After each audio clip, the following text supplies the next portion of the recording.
Do you have a hankering for Thai, but you're a poor guy? Damn the expense! Do you really want frag, but you ain't got the bag? Check out the Asher Spiro Ti.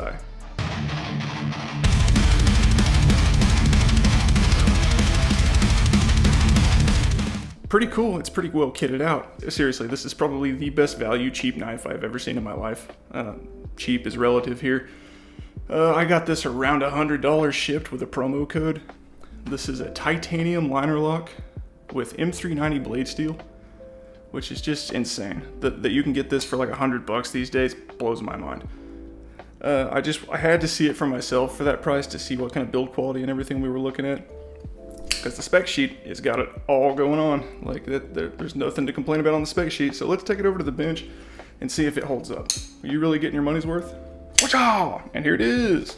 The cheapest, best knife. Your strongest, cheapest drink. Give me your biggest, strongest, cheapest drink. Your highest appointed, cheapest knife.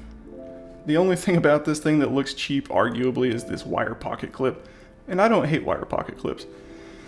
The most common place I see these is on Spydercos. I don't really like Spydercos most of the time, but I don't mind the wire pocket clip. A lot of people complain about these on their Spydercos, but honestly, I think it looks better than the Spyderco shiny metal bent clips.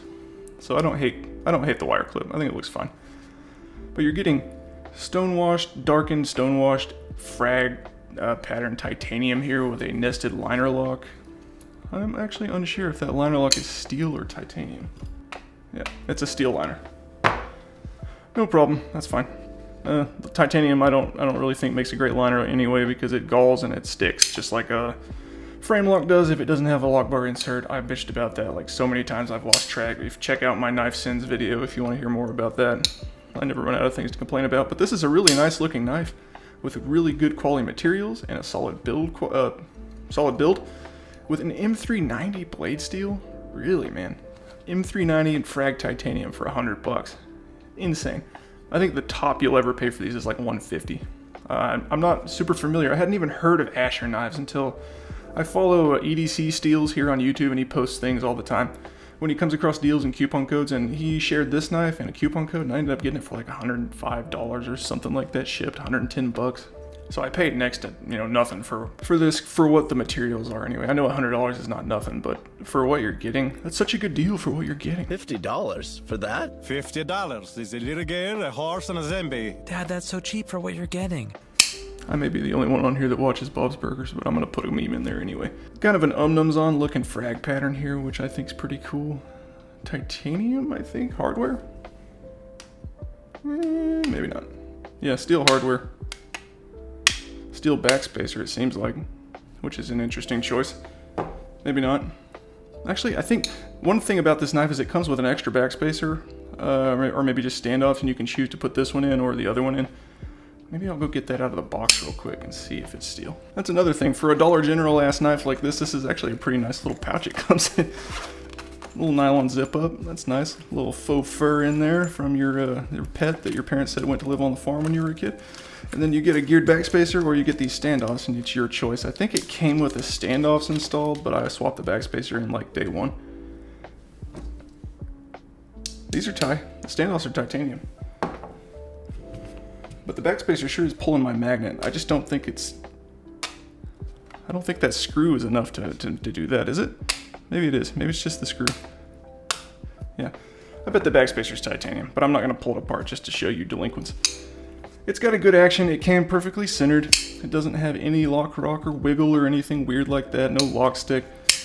Reverse flicks nice. It's got an oblong hole here, so unlike a lot of knives with pierced fullers, you can, since it's got this rounded top, like a Spyderco Spidey hole, you can actually thumb flick it, which is not always the case with some of these pierced fuller knives. If you've messed with many of them, you probably know. The long skinny ones, you just can't really thumb flick. But this one's perfect. Reverse flick or thumb flick. The only thing not satisfying about this is disengagement. So if you're a person who likes to flick it open and then watch it drop home, you're not really gonna like that because it's a little hard to get to. There's not a lot of recess here to get to the liner. The way I normally close this is just push it in and then use my finger to pull it down, which is fine. Still works. It's a tool. You can get it home easily, but it's not going to be a satisfying one to drop. It's kind of hard to get off of that detent. See, So not one that you're gonna probably want to fidget with like that, but if you just use your finger to pull it home, it's fine. It is still a solid knife, and it feels like a good action. It's got bearings, but it's those cheap little stamped ones that you see in most, you know, $50 knives, which work fine. I see them in $300 knives even, they work fine. But the action's pretty good. The disengagement is a little disappointing. The access to the lock is a little underwhelming. But they put a few little dots milled into it there that gives you a little bit of traction. I don't ever slip off or anything. I can kind of get at it from the side. I don't have to just mush my thumb in, which I don't like. I can get it from the side, but it's hard to get it enough to get it to drop for me, for my mushy thumb maybe. Maybe bony thumb bastards will have an easier time getting that lock bar to go all the way over. It's a little stiff. Again, if I was going to keep this, maybe I would take this apart and tweak the lock bar out just a little bit. That might reduce the detent pressure on the blade, make it drop a little easier, and make it a little easier to disengage, which might make the blade fall onto my thumb a little more reliably. But it's not a big deal. It works fine, it works as designed, and it's got a good action. Always comes out when you want it to. Pretty cool blade shape too. Nice little sheep's foot, worn sheep foot, sheep cliff. No belly whatsoever on the blade. I wish it had a little bit of belly. I think Warncliffe and sheepsfoot blades are the shit, but I really like when they have a little bit of belly, like you see with the Chris Reeve knives, the Nkosi. Sheepsfoot, Warncliffe, whatever the hell you want to call it, with a little bit of belly, which helps you get down onto flat surfaces a little better, and it also makes it easier to sharpen, in my opinion, because if you go a little bit too heavy in one spot or the other, you're no longer going to have a flat blade. It's going to be a little wonky, kind of recurve or a little hump. You're going to add a belly on accident, but if you've got a little belly from the factory, you're not quite as sensitive to the sharpening. The belly will kind of hide any slight imperfections you do. You should still be careful. Know what you're doing when you're going to sharpen a knife, but you got to be really careful with a flat blade like this with no belly. You can easily recurve that or something if you're not careful. So for those two reasons, I just prefer a little bit of belly. But if that doesn't bother you, if you like the way this looks, if you don't mind a flat, unbellied sheepsfoot Warncliffe blade, if you don't mind not having a flipper, if you don't mind not having drop shut action, this might be one to look at, because you really are getting a hell of a knife for $100, man. This thing it kind of blows my mind. It's made in China. A lot of people don't like that, and that'll be like a deal breaker right off the bat, but for $100, $120, $150 even, this is a hell of a lot of knife, man. I really don't. There's really nothing you can honestly complain about for this kind of money. This is a really solid knife.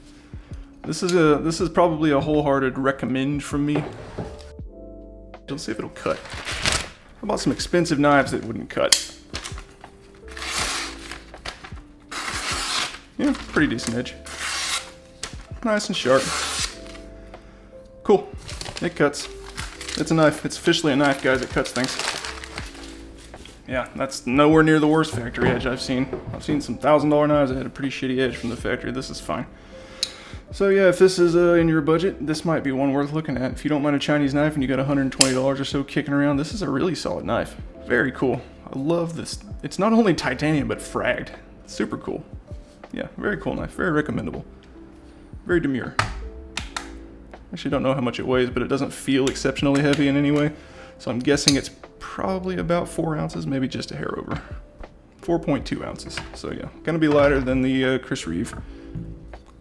And about the same as the Spyderco PM2. So I'm not gonna pull your pants off or anything. Yep, that's all I really got to say, guys. If you got $120 and this looks up your alley, go for it. There's nothing wrong with it at all. Super solid. Unsure on the heat treat. I don't have the machinery to test the heat treat, but that's really all I can think of that could be wrong, unless they're lying about the blade steel, but I doubt it. It's fine.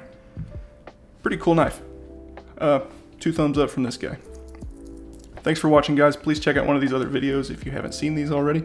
Like and subscribe on the way out the door, unless you're a really mean person, in which case I hate you. Hope you come to the next one. I don't know what else to say, so, get out. You don't have to go home, but you can't stay here. Bye-bye.